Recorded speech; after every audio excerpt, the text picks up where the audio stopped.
3 timer, 22 minutter og 53 sekunder. Han finder ud af, at det her med sport og løb gør noget rigtig godt for ham. Det her det er også tidspunktet, hvor befolkningen for første gang rigtig ser, at kronprinsen nyder noget, er god til noget. Og så det bliver et vendepunkt for både ham og for befolkningen, fordi nu begynder vi at lære ham at kende. Jeg har jo prøvet kræfter med klaveret engang, men det opgav jeg.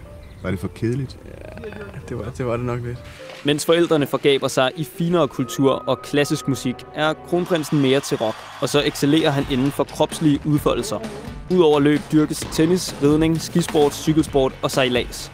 Og senere bliver det også til en hundeslædetur i Grønland i 4 måneder som en del af Sirius 2000-ekspeditionen. Efter det første maratonløb i 1992 gennemføres adskillige andre af slagsen, og endda også en Ironman. Og kærligheden til løb smitter tilsyneladende af på den danske befolkning. 90.000 plus til det her års Royal Run er jo en drøm, som